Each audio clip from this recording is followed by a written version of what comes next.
"I speak 7 languages, sir." Her words silenced the Duke. "Welcome, dear listeners, to a journey through time, where the pride of ancient titles meets the silent strength of a heart educated by adversity. This is the story of Clara Santander, a young woman who carried on her shoulders the weight of a stained surname, and of Don Felipe de Mendoza, a duke imprisoned in the icy towers of his own arrogance. Set in the imposing halls and melancholic gardens of a Spanish palace, this narrative invites us to witness how true love is not born of noble convenience, but flourishes in shared silences, in delicate gestures, and in the courage to challenge centuries of tradition. Before we begin, let me ask you, where are you watching us from right now? Leave your city, your country in the comments. We'd love to know that our tales cross borders and reach hearts in so many different places. And if this story touches your soul as we hope, don't forget to subscribe to the channel and leave your like. Every gesture helps us continue to bring narratives that warm, inspire, and transform. Now, take a deep breath, close your eyes for a moment, and let me take you to year 1849, location, Palace of Almarza, province of Castile, Spain. The wrought iron gate groaned like an ancient lament as the carriage passed through the ducal coat of arms, a rampant lion guarding a castle, symbols of power that resisted time, like stone resists the wind. Clara Santander clutched her grandmother's worn shawl between her gloved fingers, that faded piece of wool that held the last perfume of love she had ever known. She was 26, an age that society considered late, already marked by the shadow of solitude. But her brown eyes, serene as lakes on a breezeless afternoon, carried something the years had failed to extinguish: dignity. The Palace of Almarza rose before her like a fortress of impossible dreams. 3 stories of stone gilded by the Castilian sun, 47 rooms that echoed 400 years of history. Formal gardens where French geometry attempted to domesticate the wild nature of Spain. Everything there breathed permanence, tradition, the weight of generations. And she, the daughter of a silk merchant who had drowned in gambling debts, brought only one trunk containing 3 mended dresses, a few precious books saved from the auction of shame, and a rosary whose wood held the prayers of 18 years in the convent of Santa Catalina. Amparo, the head housekeeper, received her at the servants' entrance with a look that measured and weighed. 52 years of service to the Mendoza family had taught that woman with calloused hands to read people like one reads the sky before a storm. "Señorita Santander," she said, and there was something between compassion and warning in her voice. "Welcome to the Palace of Almarza. Your 4th predecessor lasted 3 weeks, the 5th only 8 days. I hope you understand the nature of this employment." Clara nodded in silence. She knew the story well. 5 governesses in 18 months. None had endured the temperament of the widowed duke, that man who had turned mourning into armor and loneliness into a title. Don Sebastian, the head butler, appeared in the corridor like a solemn shadow. 60 years weighed on his curved shoulders, but his eyes maintained the sharpness of one who supervised 23 servants and knew every secret that inhabited those walls. "His Excellency awaits in the main drawing room," he announced, and the words carried the weight of a sentence. The drawing room stole her breath. High ceilings adorned with Baroque frescoes, crystal chandeliers that captured the afternoon light like prisons of fire, jacaranda furniture carved by anonymous masters. And in the center of it all, above the marble fireplace, the portrait of a woman of ethereal beauty, blue eyes like the August sky, cascading black hair, a smile that seemed to guard secrets of tenderness. The late Duchess Leonor de Aguirre Sandoval, dead 4 years, a ghostly presence that still inhabited every shadow of that palace. And before the portrait, with his back to her, a male figure contemplated his dead wife with a posture that blended rigidity and defeat. "Señorita Santander," the voice was grave, educated, cold as tombstone marble. Don Felipe Enrique de Mendoza y Castilla, who fought the Duke of Almarza, turned slowly. He was a man of 35, but mourning had trapped his youth like amber traps an insect. Black hair already invaded by grey, although his age did not justify it. Dark, deep-set eyes, where something had been buried alive. An imposing presence that needed no crown to make the weight of noble generations felt. On his right ring finger, the ducal signet ring, a lion and castle engraved in gold and onyx. "A Santander," he said, and the surname sounded like an accusation. "Your father owed money to half of Burgos's trade, And now his daughter intends to educate the future Duke of Almaza? The blow was precise, calculated to humiliate. Clara felt the blush rise up her neck, but she kept her chin up. 18 years of convent silence had taught her that there is a dignity that no debt can stain. My father made mistakes, Your Excellency. I am not my mistakes, nor his. I am what I have learned, what I read, what I teach. Pretensions. Felipe walked in a circle around her, like a general inspecting a soldier. The agency said you speak 6 languages, a convenient lie to impress needy dukes. I speak 6 languages, sir, and I did not lie about any of them. Then you are foolish for being honest. In this house, Señorita Santander, remember your place. You govern children. You do not opine on the duchy. You teach basic French and mathematics. You do not develop pretensions above your station. Is that clear? Clara took a deep breath. In the convent, the Mother Superior used to say that humiliation is a test. It either destroys or it forges. Perfectly clear, Your Excellency. Good. Don Sebastian will take you to your quarters. You will meet the children tomorrow at dawn. Good night. She was dismissed like a servant. She turned to leave, but something made her stop, perhaps the stubbornness that no convent had managed to domesticate. Your Excellency? Yes? The voice was ice. I thank you for the opportunity, and I promise that your children will learn not only languages, but something more precious, that knowledge is the only title no one can take from us. Felipe stared at her with an indecipherable expression. For a second, a very brief one, something seemed to crack in that marble armor, but it was only a second. We shall see, Señorita Santander. We shall see. That night, in the small room near the stables where the governesses slept, Clara unpacked her scarce belongings. Her grandmother's rosary was placed on the nightstand, the books piled up with reverence, Cervantes, Dante, Shakespeare, Goethe, worn volumes whose margins carried notes in 7 different languages, silent evidence of nights spent studying by candlelight, of a poor girl who had decided that poverty would not define her mind. She knelt by the narrow bed and prayed. She did not ask for success or acceptance. She asked only for the strength to always remember who she was. Outside, in the darkness of the gardens, a nightingale sang, and in that song there was so much loneliness that it seemed like a lament. Dawn arrived with a creeping mist over the gardens, transforming the palace into a mirage suspended between dream and vigil. Clara woke before the bell, put on the simplest of her 3 dresses, a grey one that carried invisible patches sewn by candlelight on nights of forced economy, and pinned her hair in a severe bun. She had learned in the convent that a modest appearance is armor against envy, that humility in dressing can disarm criticism before it is voiced.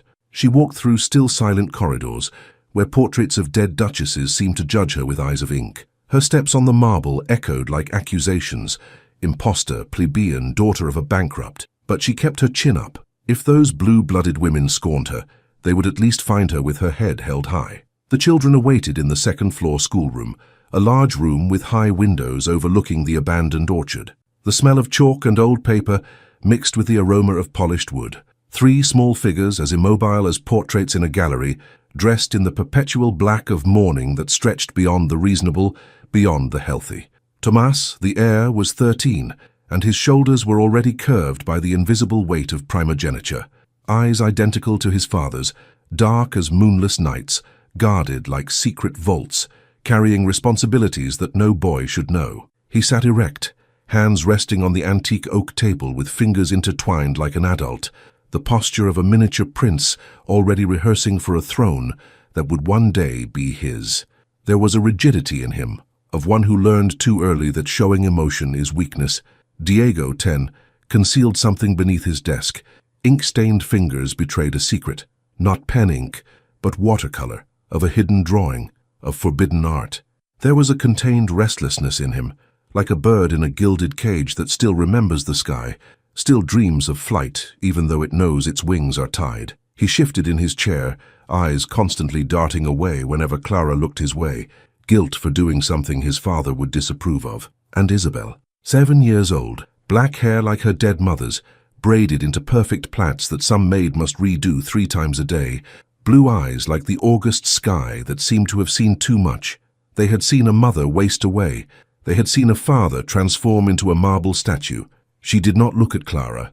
She did not look at anything. She merely fixated on her own pale hands intertwined in her lap, fingers thin as winter branches, skin almost translucent, like a child who spends too much time in closed rooms. "Good morning," Clara spoke softly, as one who does not want to frighten a deer in the woods. "My name is Clara Santander. I will be your new governess." Silence. Neither hostility nor curiosity.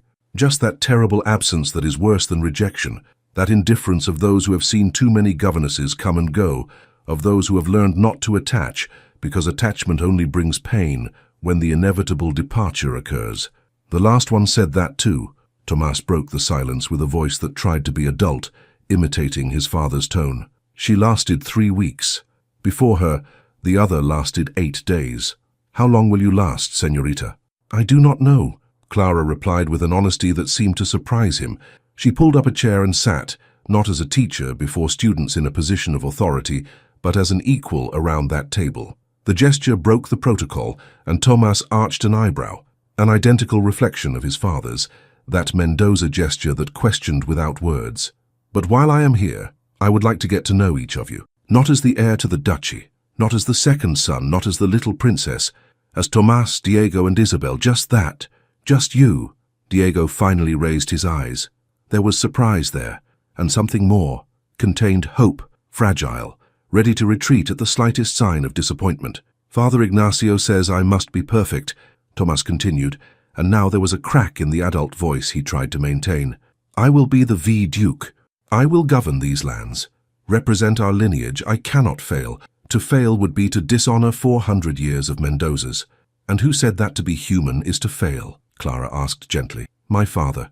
The words came out like a death sentence. The syllables hung in the air of the schoolroom like a verdict. Clara understood then, with painful clarity, those children were not being educated. They were being sculpted into statues, molded into marble replicas of a man who had forgotten how to be human, who had mistaken title for identity. She stood and walked to the window. Her soft steps on the wooden floor seemed excessively loud in the heavy silence. Outside, the abandoned orchard stretched twisted branches against the grey morning sky, trees that no one had pruned in years since the Duchess had died. Wild apple trees laden with small, imperfect, too-sour fruit for a palace pie, but alive, stubbornly, obstinately alive. "Look at those trees," she said, pointing. "No one has cared for them for years. They grow crooked, without symmetry, without the shape a gardener would impose. The fruit is no good for the ducal table, but they continue to live. They continue to bear fruit, even if imperfect. Imperfect, but alive." "What does that have to do with Latin?" Tomas challenged, confused. "Nothing and everything." Clara turned to face them. "We will not have a Latin lesson today. Today we will not speak of declinations or of conjugations of dead verbs. Today we will talk about what you like, about what you dream of when no one is ordering perfection." For the first time in months, Diego spoke, his voice hesitant. Can I show you my drawings?" And something in that timid request broke the ice. Clara nodded, and Diego pulled out from under the desk not 1 notebook but 3, a pile of papers tied with string, hidden, guarded like a treasure. They were drawings of imaginary cathedrals, impossible castles, bridges that defied gravity. He had a raw, instinctive talent that no master had yet refined but which already showed genius. They are very bad," Diego said, preparing for rejection. "They are extraordinary," Clara replied, and saw the boy's eyes fill with unshed tears. "You have a gift. Do not waste this gift by hiding it." Tomas watched, but there was something more than distrust in his expression. There was yearning. "And you?"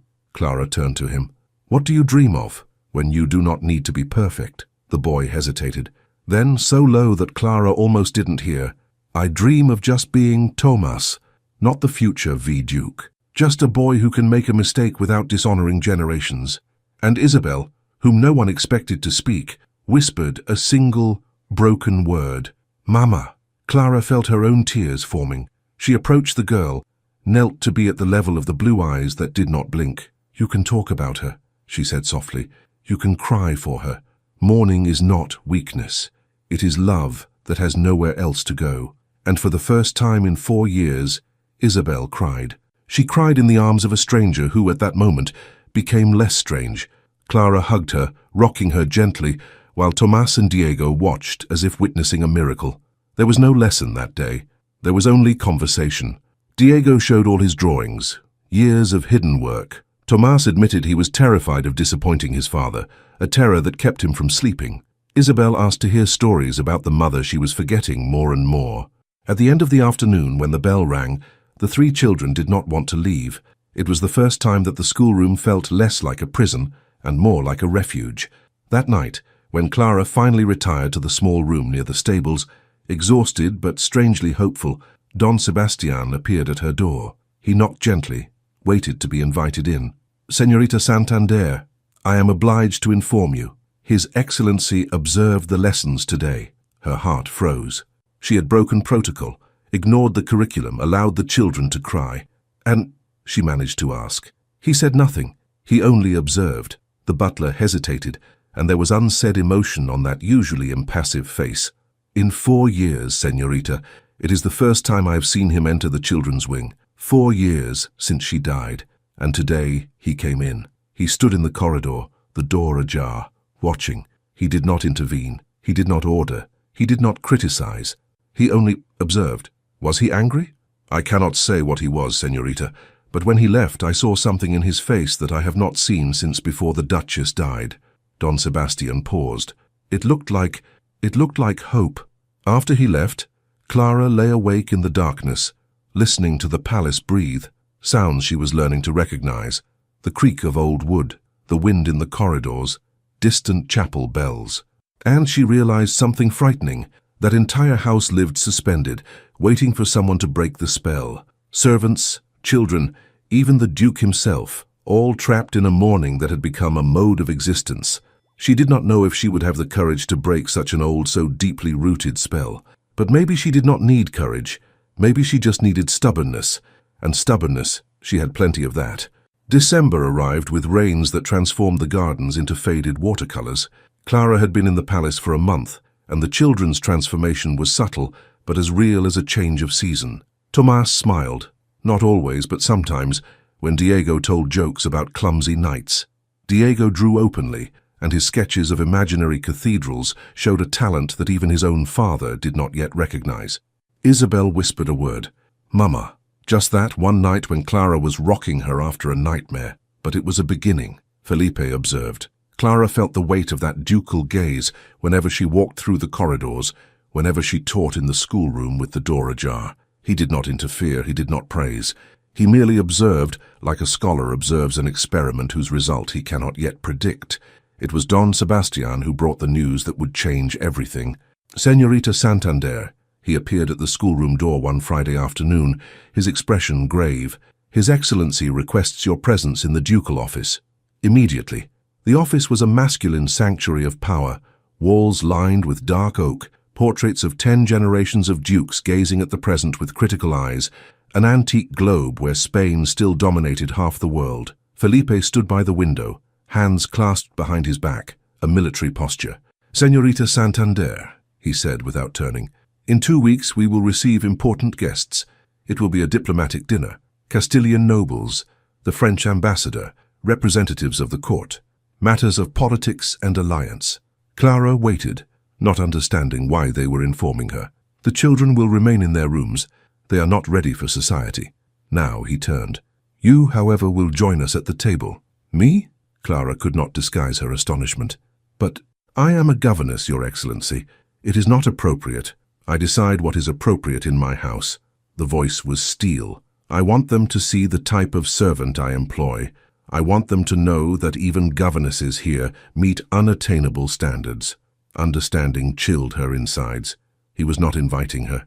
He was exhibiting her, like a trophy or a warning. "As you wish, Your Excellency. Dress appropriately.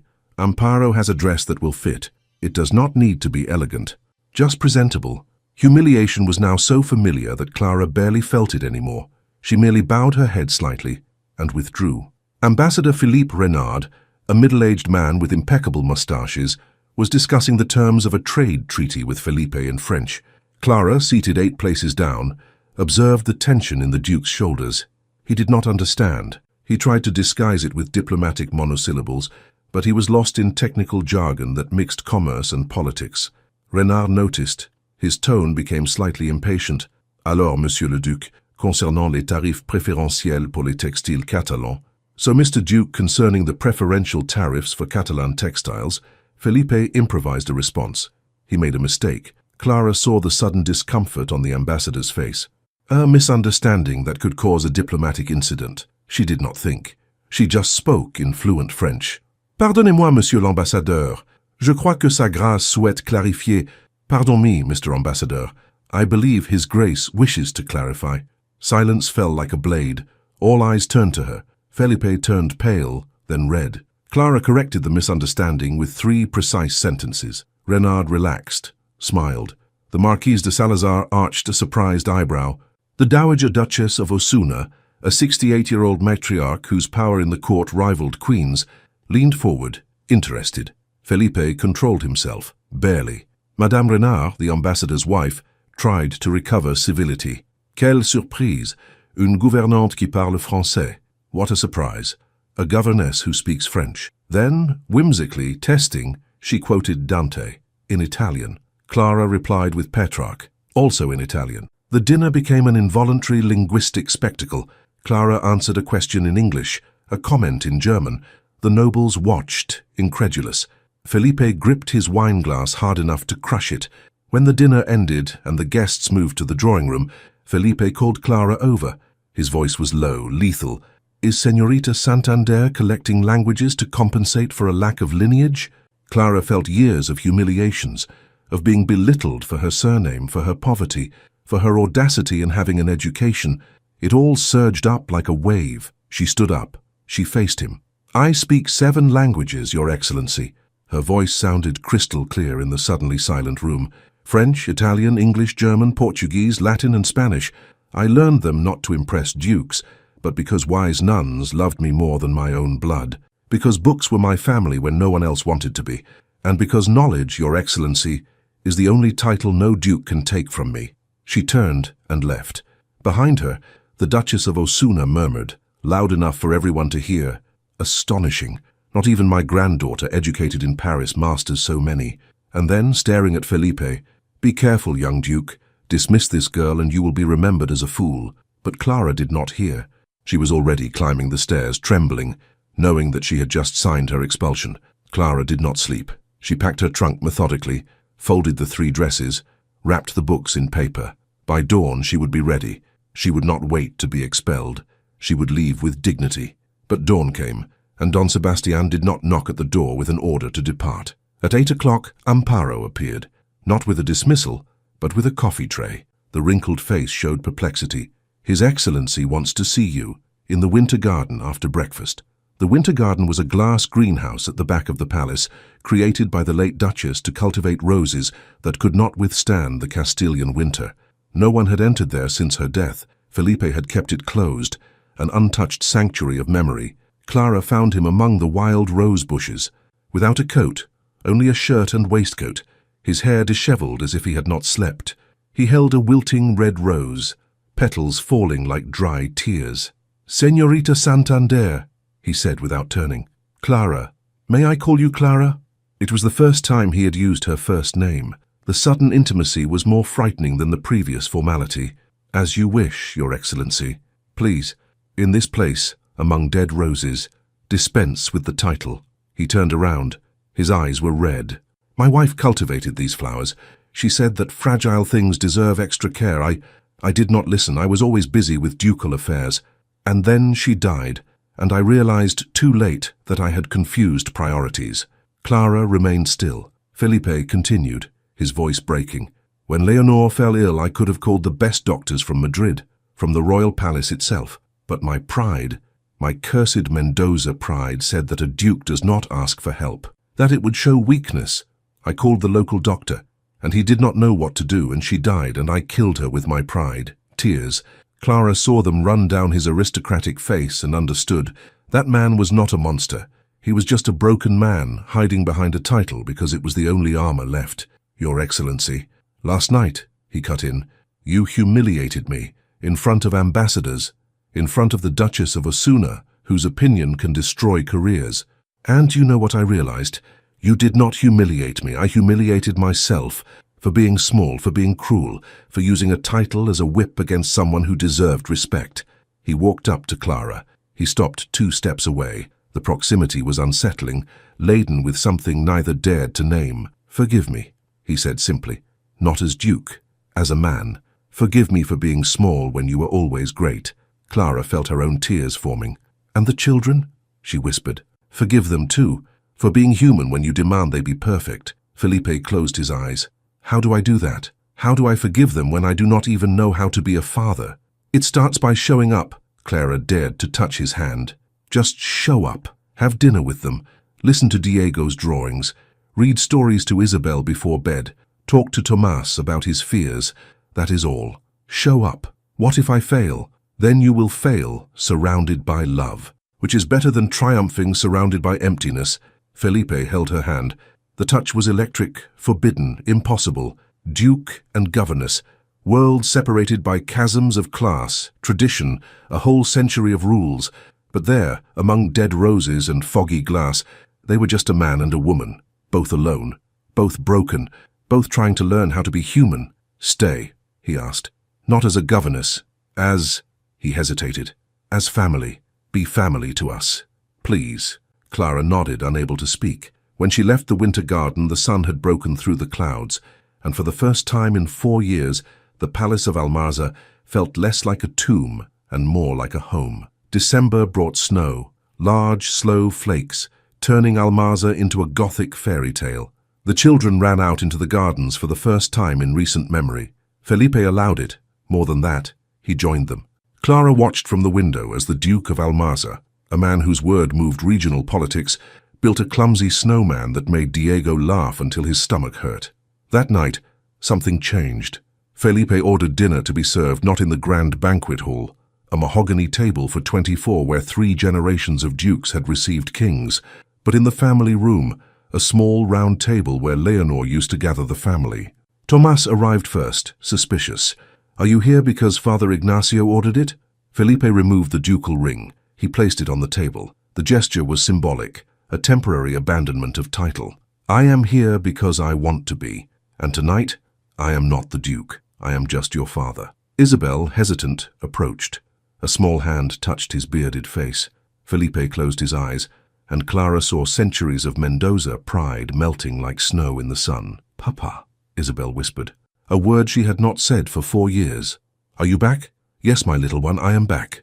After the children were asleep, Felipe sought Clara in the library. She was cataloguing new books he had ordered, an impressive investment in education that had surprised the entire region. Clara, he said, and the name sounded too intimate in that immense room lined with knowledge. I need to ask you something. What? Teach me to read. Not as my tutor taught me with a switch and humiliation, but as you teach my children, with patience. Clara turned, surprised. You know how to read. I do, but... He hesitated, utterly vulnerable. I have difficulty. The letters dance. I always have. My father said it was stupidity, a lack of effort. I have never read a whole book in my life, and I want to. I want to read to Isabel. I want to understand these French texts you discuss with Tomas. I want not to be an ignorant man disguised as a nobleman. Clara understood. Dyslexia, undiagnosed, turned into a secret shame that he carried as all Mendozas carried their burdens, in silence, with wounded pride. It is not stupidity, she said softly. Your mind works differently. I can teach you a method that will help. Thus began a ritual. Every night, after the children were asleep, Clara and Felipe met in the library. She chose colors, red for verbs, blue for nouns. She developed a visual system that circumvented his difficulty, and slowly, painfully, Felipe began to read. The first book he finished was Don Quixote. When he reached the last page, on a January night, where the fire in the fireplace transformed the library into a golden cocoon, Felipe closed the volume with reverence. He fought windmills, he said, like me, and he was called mad, as they probably call me. The difference, Clara replied, is that you stopped fighting windmills. You started fighting for something real. Felipe raised his eyes. The distance between them leaning over the reading table was a matter of inches, but it seemed impassable as an ocean. I am in love with you, he said, and this is impossible. Clara could not breathe. Why? She whispered. Because I am a duke, and you are unworthy. Everything I should have always been. He held her hand. You are worthy of everything, of title, of honors, of love, and I am just a man who woke up too late to who he should have been. Felipe. Hearing her own name sound on those lips was too much. He kissed her. It was not the kiss of a duke and a governess. It was the kiss of a man and a woman who had found in the wreckage of their broken lives the possibility of reconstruction. When they parted, both were trembling. "This cannot happen," Clara said. "I know. The court will never accept it. I know. I will be socially destroyed. That is why I cannot ask you." Felipe pulled away, his hands shaking. "I cannot ask you to marry me. It would be to condemn you." "Then do not ask." Clara stood up. "Let me decide." And she left, leaving him alone among thousands of books that he finally knew how to read, but which held no answer to the dilemma that tore at his heart. January turned into a fever of snow and heavy silences. Felipe and Clara moved through the palace like satellites, orbiting without touching, trapped in an impossible gravity. The children noticed. Tomás observed with the gaze of one who is deciphering an enigma. Diego drew portraits of the two without understanding why. Isabel held Clara's hand with the desperation of one who fears losing a mother again. It was Father Ignacio who forced the issue. A man of 70, he had baptized 3 generations of Mendozas and feared no duke. He summoned Felipe to the confessional, not to confess sins but to hear truths. "Your Excellency, I watched your grandfather destroy lives with pride," the priest said. "I watched your father die bitter for never having loved. Do not make the same mistake." "She is not noble," Felipe argued. "She is the daughter of a bankrupt merchant. If I marry her, you will be happy," Father Ignacio cut in. "And frankly, Your Excellency, after 4 years of watching you die alive, happiness is worth more than the court's approval." It was on a February afternoon that Felipe finally found the courage. He found Clara in the winter garden, a place that had become theirs, a sanctuary where titles did not matter. He did not kneel. He did not use flowery words. He sat beside her on the marble bench, among roses that were beginning to awaken from winter. "Clara, if I asked you to marry me, the scandal would be national," he said, looking at his own hands. "The court would repudiate me. Other nobles would question my sanity. I could lose political influence. My children would be ridiculed. Doors would close." Clara did not reply. "But if I do not ask you," he turned to face her, "I will lose the only thing that matters, the chance to be happy, the chance to be a man before being a monument. Felipe, marry me." He took her hands. "You will be Duchess of Almanza. Our children will be looked at askance, our doors avoided by half of society, but it will be us, complete, you and I, and 3 children who need a father and a mother, not statues." Clara felt tears. "What if I do not want to be a duchess? What if I just want to be Clara?" "Then you will be Duchess, Clara, and that will be more than enough." She looked at him for a long time. She saw not the duke, but the man. She saw not the title, but the heart. And she understood. There are choices that define a whole life. This was her moment to choose. "I have conditions," she said. "Anything, anyone. Never prevent me from teaching. Never. Never use your title to silence me. Never. If I become Duchess, I will use that title to do good, to create a school, to educate the people of these lands. The Duchess will not be an ornament. She will be an agent of change." Felipe smiled, his first true smile in years. "I would not expect less." "Then yes, marry me, Felipe Enrique de Mendoza, and let's scandalize the whole of Spain." Their kiss was witnessed only by roses, but somehow the entire palace seemed to sigh with relief. The news spread like fire in dry straw. The Duke of Almanza will marry a plebeian governess. The Madrid newspapers exploded in sensational headlines.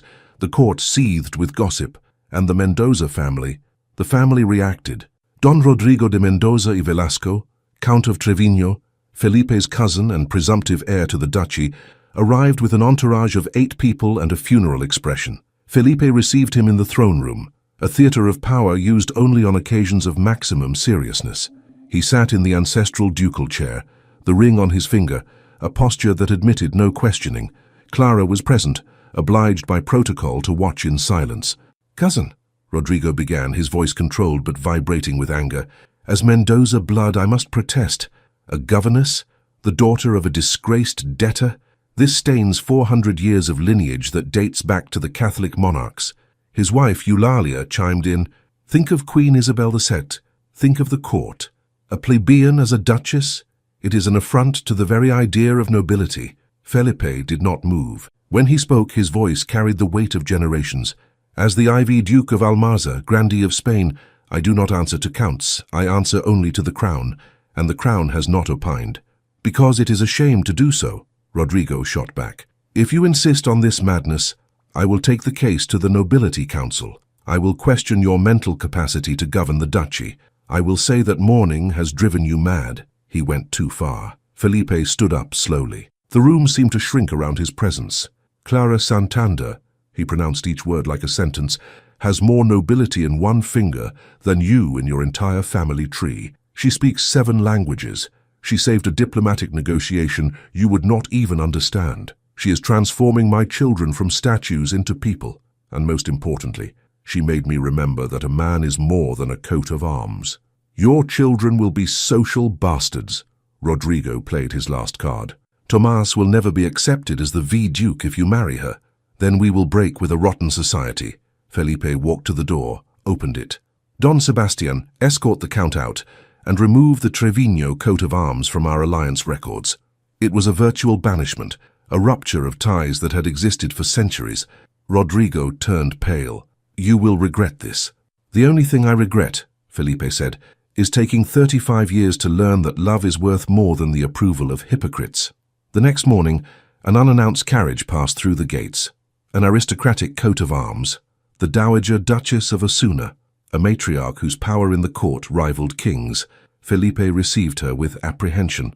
The elderly woman entered the drawing room, leaning on an ebony cane, her sharp eyes assessing everything. A young duke, she said without preamble. I have come to support you. Felipe blinked, surprised. Your Grace. My late husband married for dynastic convenience. She sat down without being invited, a gesture of power.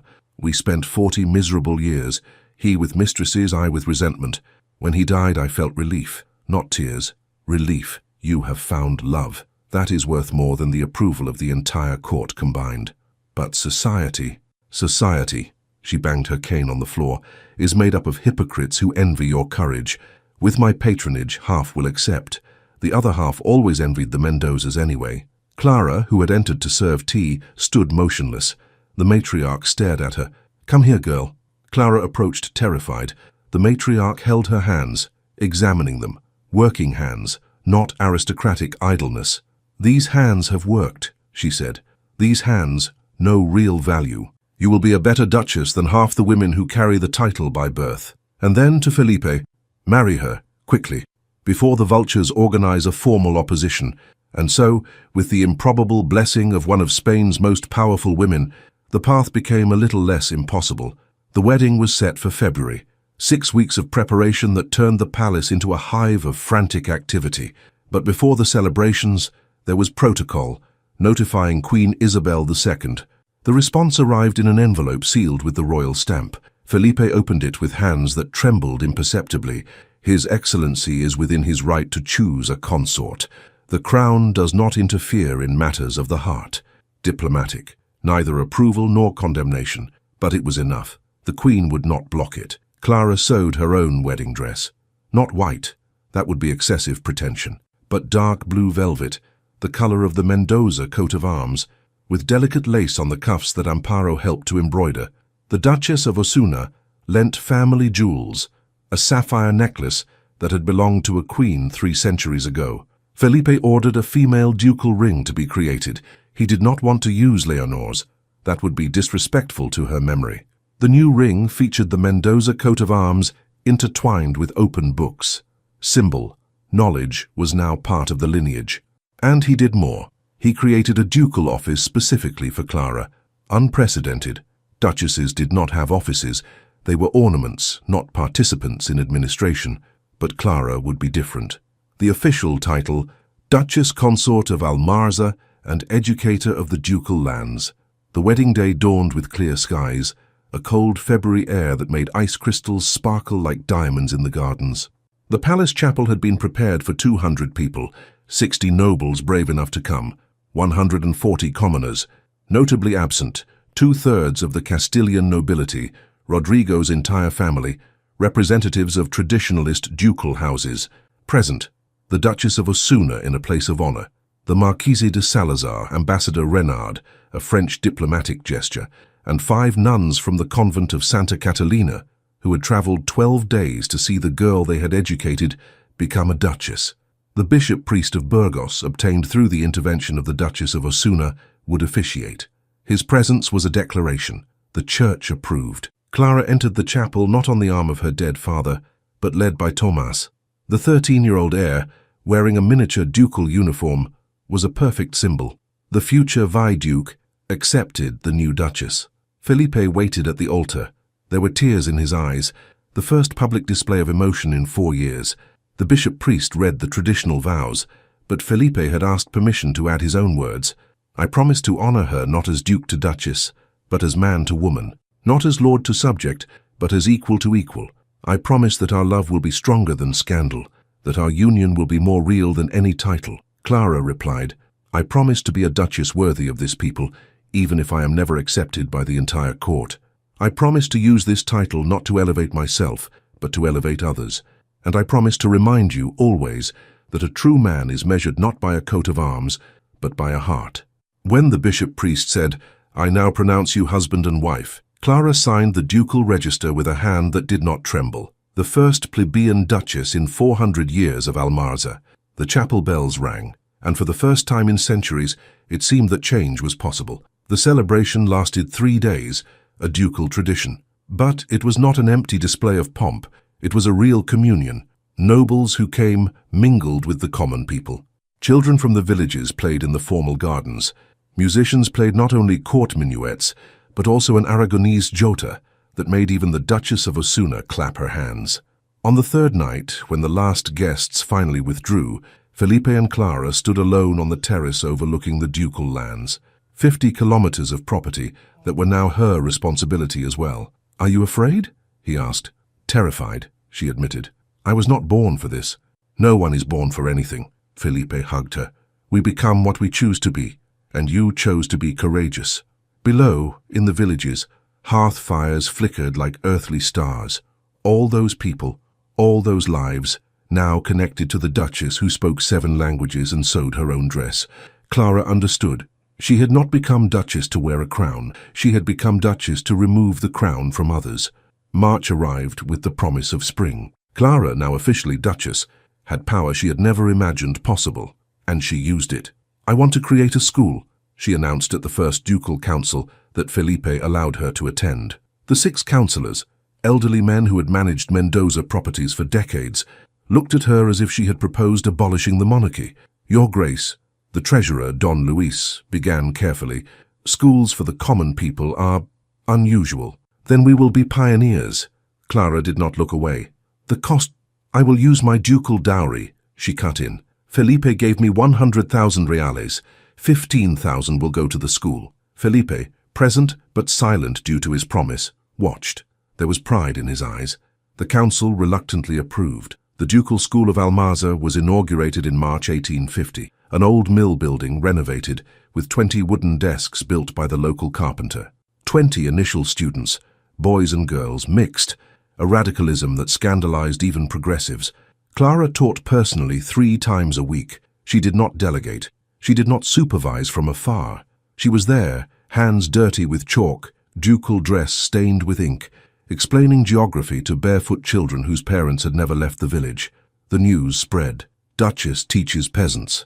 Half of Spain mocked, the other half, secretly, admired. And then the Duchess of Osuna visited the school. She arrived unannounced, in a carriage that stopped outside the old mill. Clara, in the middle of a lesson on ancient Rome, turned pale. The matriarch entered, examining everything, the simple desks, the hand-drawn maps, the frightened children. She sat on a desk. She listened to the entire lesson. When it was over, she stood up and applauded. Extraordinary, she declared. Other noblewomen need to see this. And a movement began. Progressive nobles visited the school, not out of empty charity but out of genuine interest. Some even copied the model. When Queen Isabel II sent a letter, private but intentionally leaked, saying, "Admirable educational initiative," everything changed. If the Queen approved, the court had to accept whether they liked it or not. By October 1850, the school had 80 students and a waiting list of 200. Clara had trained 4 teachers, young people from the common folk, intelligent but without opportunity. She taught them not only subjects, but method, patience, encouragement, the belief that knowledge transforms. One of the students, Luz, a 10-year-old girl with astonishing intelligence, learned to read in 3 months. In 6, she was reading basic French. Clara secured her a scholarship to study in Burgos, the first plebeian girl from the region to receive formal education beyond the basic, and she established the Ducal Education Fund. 10% of all income from the Mendoza lands would go to education, forever, inscribed in ducal law that even future dukes could not easily undo. Felipe watched his wife transform the duchy into a social change laboratory, and he fell more in love every day. But not everything was acceptance. An ultra-conservative priest in a neighboring village began a campaign against the school. Heretical duchess educating women against divine will. One night, an attempted arson, thwarted by watchmen, but frightening. Felipe offered armed protection. Clara refused. Education does not need swords, it needs dialogue. She went to the priest. She spoke with him in Latin, a language he revered. She quoted St. Thomas Aquinas on the value of knowledge. She quoted St. Teresa of Avila on female education. The priest, impressed by her erudition, backed down. He did not support, but he stopped attacking. It was a victory, small but real. November brought a surprise. Don Rodrigo returned. He arrived alone, without his wife Eulalia, who had left him, without an entourage, thin, aged, hunched as if the months had been years. "Cousin," he said to Felipe, his voice broken, "I came to ask for forgiveness." Felipe received him not in the throne room but in the family office, a gesture of equality. Rodrigo confessed, "Eulalia left me. She said I am bitter as vinegar, that the title made me unbearable. She was right. Tears. I lost my wife. I almost lost you, and for what? Empty pride, fear that your happiness would expose my misery." Felipe understood. His cousin was not a monster. He was just a man trapped in the same armor that had almost destroyed Felipe himself. "Come in as a cousin," he said, "not as a count. Titles do not heal, they only push away." Rodrigo spent 2 months in the palace. He watched Clara work, saw the children flourish, witnessed the transformation of the duchy, and something in him broke, or perhaps finally was mended. He helped Clara create the Statute of the Ducal School, a legal document that protected the institution from future opposition. He donated 50,000 reals to the education fund. And one Sunday morning at Mass, he hugged Felipe publicly, asking for forgiveness in front of everyone. Symbol: society can change. Even men hardened by decades of tradition can learn. 1 year after the wedding, the transformations were undeniable. Tomás, now 14, had been provisionally accepted as the future V-Duke. Some nobles still resisted, but the majority recognized that the boy would be a wise leader. Diego, 11, had an architecture tutor. Felipe had recognized his son's talent, something that would have been impossible before. The boy drew designs for imaginary schools, hospitals, buildings that blended beauty and function. Isabel, 8, sang in a charity concert for the school. The entire court was present, applauding a girl who months ago had not spoken. Felipe was now respected as the reformist duke. Other nobles consulted him about progressive changes, and Clara was called the Duchess of the People, not as an insult but as an honor. Queen Isabel II summoned Clara to the royal palace in Madrid, the first plebeian duchess to be formally received. The meeting was private, just the queen and the duchess. Isabel, a woman of 20 but already aged by the weight of the crown, spoke with thinly veiled envy. "I envy your freedom, Duchess. I was born a princess. I did not choose my husband, my destiny, nothing." Clara boldly replied, "Your Majesty, you can choose to be a just queen.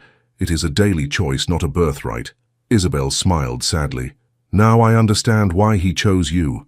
You have a courage that nobility of blood rarely develops."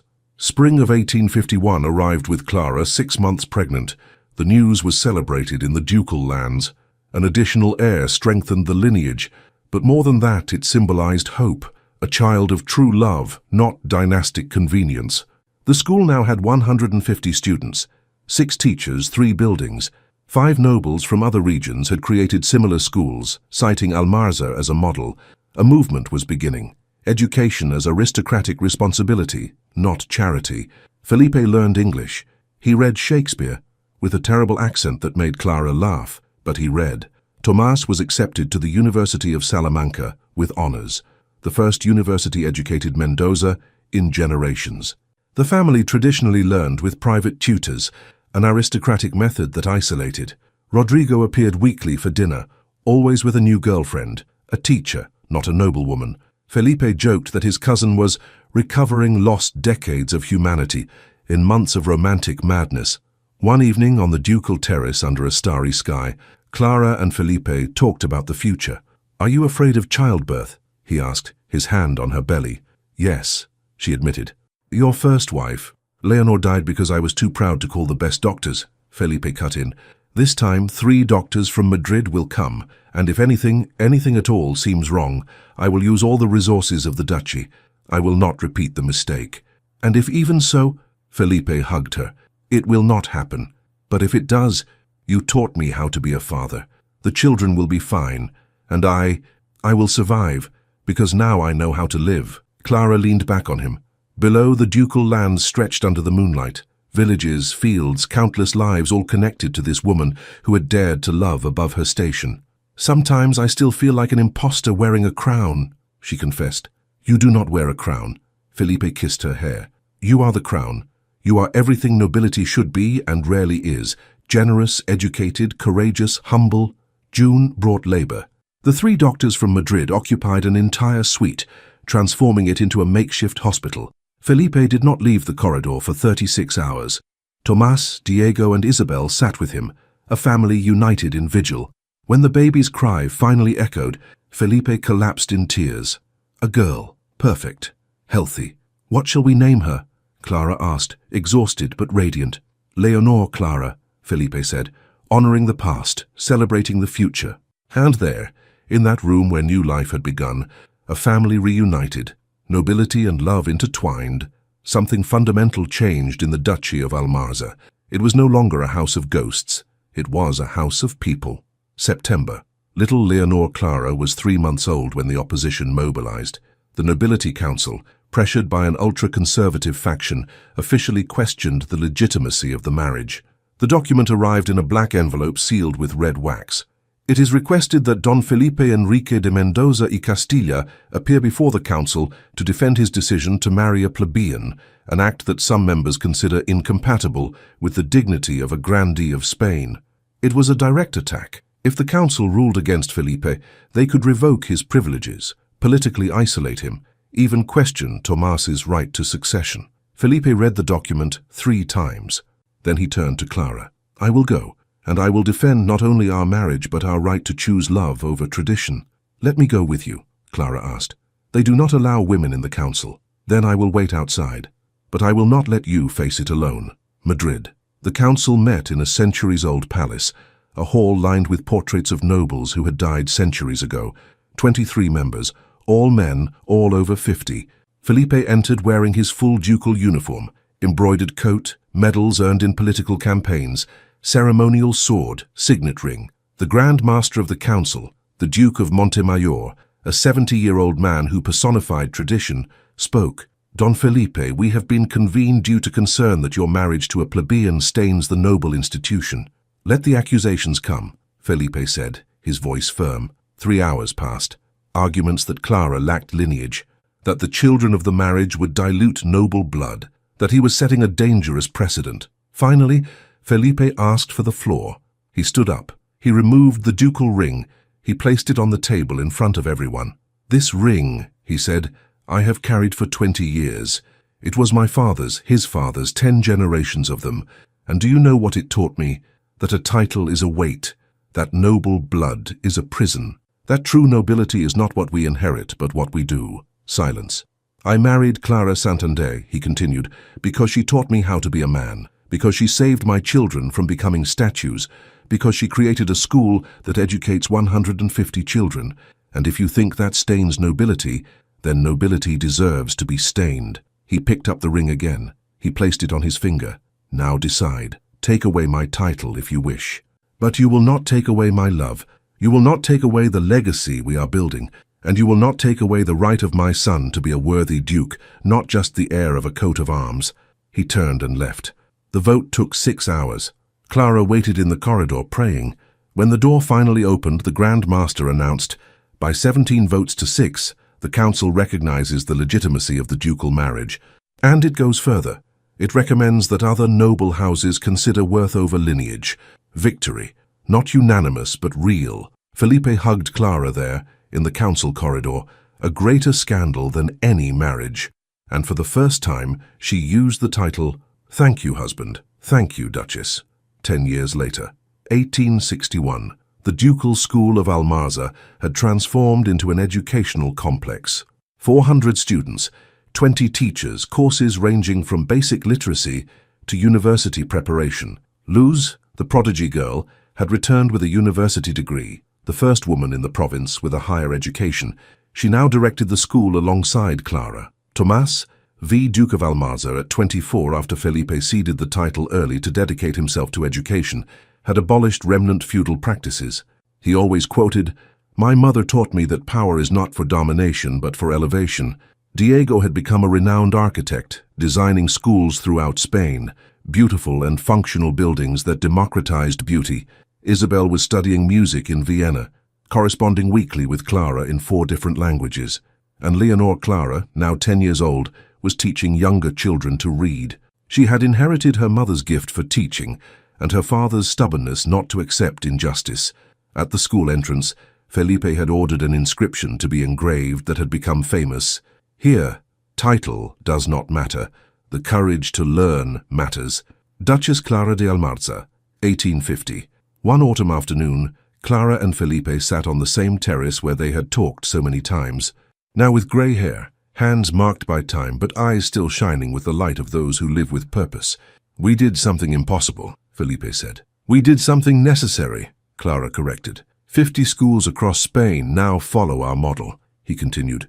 4,000 children educated, 3 generations of teachers trained. We changed the country. "No," Clara held his hand. "We only started. Others will continue." Felipe raised his wine glass.